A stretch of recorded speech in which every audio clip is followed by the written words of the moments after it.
c'est compliqué de parler des séries qu'on a appréciées quand on était plus jeune, parce que c'est très facile de tomber dans le piège de la nostalgie. La nostalgie nous fait voir des qualités là où il n'y en a pas forcément, et même si l'objectivité n'existe pas vraiment quand il s'agit d'art, ça me dérangerait vraiment de parler d'une série pour des qualités qui n'existent que dans ma tête. J'ai d'autant plus hésité à parler de cette série que la première approche que j'ai eue avec elle ne s'est pas faite devant une télé, mais sur un autre média, avec le jeu Dofus. Dofus se passe dans le même univers à une autre époque, et c'est sûrement le jeu qui m'a le plus marqué de toute ma vie. Je ne compte plus les heures où j'ai farm le métier de paysan, les donjons du Royal Mouf, où j'ai tryhard pour la quête du Dofus Ocre. Mais quand on y réfléchit, c'est peut-être ce qui m'a le plus motivé à regarder l'anime dont je vais vous parler aujourd'hui. Quand on est absorbé dans un univers, c'est tout de suite plus facile de voguer d'une œuvre à une autre, quel que soit le média. Et ça, c'est la marque de fabrique du studio français Ankama depuis un moment maintenant. J'avais juste évoqué cet aspect dans ma vidéo sur les films d'animation, ce format reviendra bientôt, c'est promis, mais le studio Ankama s'est spécialisé dans une pratique qui pousse à l'immersion totale du spectateur, le transmédia, qui consiste à raconter des histoires différentes, bien que liées entre elles, à travers des supports différents tels que le cinéma, le jeu vidéo, les séries télé, les mangas, etc.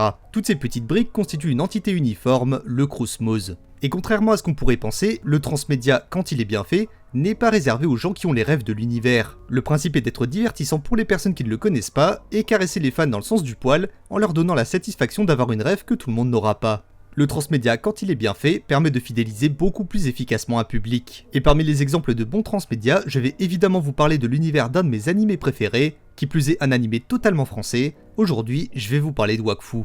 Wakfu est une série télévisée de 4 saisons, produite et distribuée entre 2008 et 2024 sur France Télévisions, d'abord sur les chaînes de télé, puis à partir de la saison 4 sur le site de France TV. Les 2 premières saisons ont un total de 26 épisodes, plus axés sur des mini-aventures qui se dressent sur leur chemin, avant de se confronter au vrai objectif des héros, alors que la saison 3 et 4 en comportent moitié moins et tapent directement dans le dur de l'intrigue. Cette baisse du nombre d'épisodes peut s'expliquer par les financements et les distributeurs qui ont tendance à changer entre les saisons. D'abord intégralement produit par France Télévisions et Ankama Productions, Netflix se joint à la distribution à la saison 3. France TV s'investit moins dans le projet à cause du ton un peu plus mature qu'adopte la série. Et c'est grâce à un financement participatif de presque 2 millions d'euros que la saison 4 a pu voir le jour. L'espoir d'une saison 5 n'est pas totalement mort, mais on n'a aucune date et il ne fait aucun doute que le projet est loin d'avoir débuté. Actuellement, l'intrigue de Wakfu la plus récente à laquelle vous pouvez avoir accès, c'est le webtoon La Grande Vague que vous pouvez consulter notamment sur Allscreen. Des épisodes spéciaux ont été réalisés en parallèle de l'intrigue principale, notamment 3 OAV qui font le lien entre la saison 2 et la saison 3, mais on prendra le temps d'y revenir plus tard. Wakfu raconte l'histoire de Yugo, un jeune garçon de 12 ans qui découvre qu'il n'est pas comme les autres, il a le pouvoir de créer des portails de téléportation, son père adoptif lui apprend que sa vraie famille se trouve sur l'île d'Oma, et qu'il va devoir s'y rendre s'il veut des réponses. Il fera la rencontre de Tristepin, un Yob complètement écervelé, Amaya, une princesse Sadida assez capricieuse, Évangéline, une Kra réfléchie et qui sert de garde du corps à la princesse, et enfin Ruelstrud, un Nénutrophe qui est aussi un ami de longue date du père de Yugo. Ensemble, ils parcourront le monde et feront la rencontre de nombreuses personnes afin de découvrir la vraie identité du jeune garçon. Au fur et à mesure des saisons, le groupe va se retrouver face à des dangers de plus en plus grands, mais sans réellement oublier la recherche de la famille de Yugo. On peut souligner la qualité globale de Wakfu en parlant de beaucoup de choses, mais un des aspects qui me frappe le plus, c'est les personnages et leur développement. Les personnages qu'on apprendra à connaître durant les premières aventures sont bien caractérisés, ce qui signifie que dès le début de l'histoire, on leur donne des propriétés qui vont les rendre reconnaissables entre tous. Ça peut être la bêtise, la naïveté, le côté capricieux, mais aussi plus simplement des choses plus concrètes, comme leur façon de se battre par exemple. Yugo se bat avec ses portails, Tristepin avec son épée qui parle, son épée s'appelle Rubilax et c'est ce qu'on appelle un chouchou dans l'univers de Wakfu, ou Évangéline avec un arc et des flèches magiques. Du côté du chara design, j'estime que Wakfu se démarque remarquablement bien, et tout ça c'est si on ne parle pas des talents des comédiens de doublage qui ont activement contribué à rendre ces personnages encore plus vivants, rien n'a été laissé au hasard par Ankama. En ce qui concerne leur développement, au fil du temps, on s'attend à ce que les héros que nous suivons tissent des liens et à ce que des relations concrètes se créent. Wakfu ne déroge pas à cette règle, et d'ailleurs tout se fait assez naturellement, mais là où je trouve que l'écriture est brillante, c'est que rien n'est fondamentalement figé. Certaines personnes qui étaient considérées comme alliées peuvent passer de l'autre côté à cause d'indifférents, et certains antagonistes peuvent devenir alliés face à une menace encore plus grande. Tout comme l'univers dans lequel ils se trouvent, les personnages sont soumis à une évolution, et rien n'est éternel, ce qui les rend encore plus humains et réalistes. Et ça peut se justifier par le fait qu'Anthony Roux, un des fondateurs d'Ankama plus connu sous le pseudo de Tot, a avoué à quelques reprises puiser une partie de son inspiration dans des personnes réelles. Yugo correspond à l'image du héros qui cherche son identité, ne sachant pas au début de l'histoire qui est sa famille, et ne connaissant pas la vraie nature de ses pouvoirs. Il fera la rencontre plus tard de personnes qui lui ressemblent, mais aussi d'autres qui vont se mettre sur son chemin. Leur façon parfois radicale de voir le monde et de vouloir sa destruction ou sa conquête vont faire d'eux les ennemis naturels de Yugo, mais ils vont aussi lui apprendre qu'il y a des choses avec lesquelles il ne vaut mieux pas jouer, et tout ça forgera le caractère et les idéaux de notre héros. Au fil de leurs péripéties, nos héros vont se retrouver emmêlés dans des intrigues de plus en plus épiques, puisqu'ils vont devoir affronter des antagonistes voulant à chaque fois détruire le monde, ou le conquérir pour une raison ou pour une autre. J'ai toujours apprécié cet aspect de Wakfu, ce côté crescendo dans les intrigues qui fait que les épisodes finaux sont toujours de plus en plus impressionnants. Cette montée en puissance des enjeux nous permet d'explorer l'univers du monde des 12. Ses différentes cités, et la géopolitique autour, on sait globalement qui est l'ennemi de qui, ses coutumes, dans les 2 premières saisons, les héros se retrouvent à faire un match de sport qui s'appelle le Boof Ball, et ces épisodes font partie des meilleurs de la série, certains sont même supérieurs à certains animés de sport, je n'ai pas peur de le dire, et plus globalement, on devine l'ambiance qui en dégage.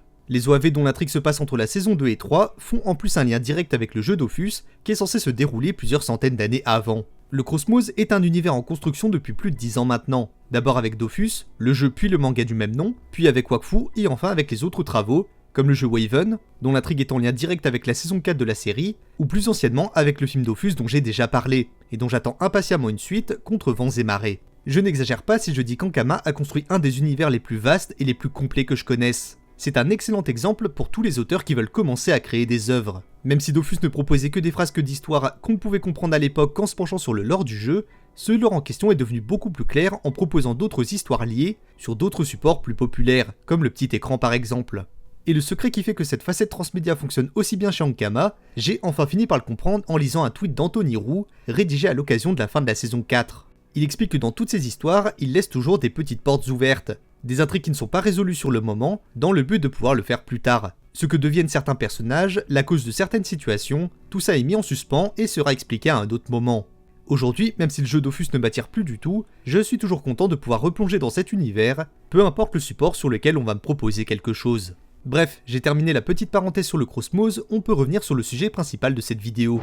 Les héros de Wakfu feront la rencontre de personnages qui ont marqué l'univers du Cosmos, comme Gultar ou Joris par exemple. Et c'est là que j'ai envie de parler de la façon dont on parle de ces personnages, parce que beaucoup pourraient craindre de ne rien comprendre à tout ça. Après tout, j'ai parlé de Kra, de Sadida et de Yob dans l'introduction sans même vous expliquer ce que c'était. Mais si je ne l'ai pas fait, c'est parce que d'une part, Wakfu explique les choses de façon suffisamment claire pour ne perdre personne, mais d'autre part, c'est surtout parce que les classes de personnages sont très clichés dans leur conception, ce qui ne veut pas dire qu'elles sont mauvaises. Les Kra sont des archers, les Yob correspondent à l'image du guerrier avec 3 neurones d'actifs, les Sadida sont des personnages étroitement liés à la nature, etc.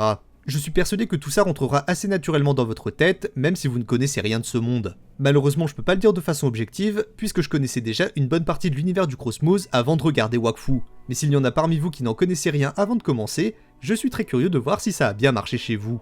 Si Wakfu a marqué plus d'une personne, c'est aussi grâce à son esthétique assez unique. Les dernières saisons sont encore plus criantes de ce point de vue, mais dès le départ, j'ai trouvé que la série se démarquait beaucoup des autres. Les animateurs d'Ankama ont une méthode de travail bien particulière, et ça se ressent sur toute leur production.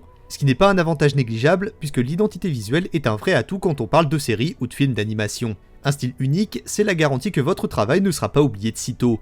Alors quand je dis style unique, je parle évidemment d'un style qui rend bien, parce que si on part par là, la 3D de Berserk est un style unique aussi. Bref, Ankama utilise depuis le début de l'animation dite flash. C'est-à-dire que plutôt que de tout dessiner image par image, les personnages sont en réalité des marionnettes qui sont animées membre par membre, avec un décor en fond. C'est assez particulier pour un studio professionnel d'utiliser une méthode pareille, puisque déjà c'est en général quelque chose qui est assimilé aux amateurs, mais surtout parce que c'est une technologie qui est considérée comme lourde et passée de mode. Il existe aujourd'hui d'autres méthodes qui sont en théorie beaucoup plus efficaces et moins contraignantes sur le papier. Néanmoins, Ankama a tendance à compléter l'animation flash avec de l'animation plus traditionnelle, preuve que le studio arrive quand même à faire du neuf avec du vieux.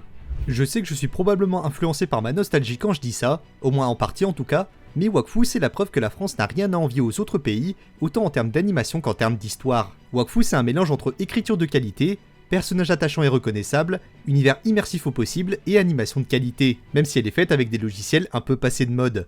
Wakfu c'est une histoire qui a été écrite par des gens qui avaient des histoires à raconter, réalisée par des animateurs et des dessinateurs de talent, avec des personnages animés par des comédiens de doublage qui se fondent à la perfection dans leur rôle, des musiques qui se collent parfaitement à l'ambiance générale, je pense évidemment à l'opening qui a matrixé toute une génération d'adolescents, mais aussi à des sons comme celui du grand final du Boof Ball. Les compositeurs comme Guillaume Houzé ou Laurent Juillet ont bien plus contribué à la qualité de la série qu'on ne veut bien le croire. Et c'est toutes ces qualités qui font que regarder Wakfu ne sera jamais une expérience désagréable. Si vous n'aimez pas Dofus, ou que vous n'êtes pas spécialement attiré par le média du jeu vidéo, la série est une porte d'entrée parfaite pour découvrir l'univers du Cosmos, un univers qui, même s'il est rempli de jeux de mots un peu douteux, est un des plus riches et à l'heure actuelle, encore le plus prometteur qui existe. Merci à tous d'avoir regardé cette vidéo sur Wakfu, j'espère qu'elle vous a plu. Ça fait quelques temps que je voulais faire une vidéo sur un des meilleurs animés français qui soit, et je suis content d'avoir enfin pu vous en parler. Si vous avez aimé cette vidéo, je vous invite à liker, à commenter la vidéo si vous voulez réagir ou ajouter quelque chose à ce que j'ai pu dire, mais surtout à vous abonner si c'est toujours pas fait. Tout ça m'aide pour le référencement de mes vidéos, donc c'est la meilleure façon de me soutenir. Vous pouvez aussi me suivre sur mes autres réseaux, surtout sur Twitter où je suis un peu plus actif en ce moment, tous les liens sont dans la description. En attendant, je vous remercie d'avoir regardé la vidéo jusque là, merci de me suivre, et en attendant la prochaine vidéo, à la prochaine.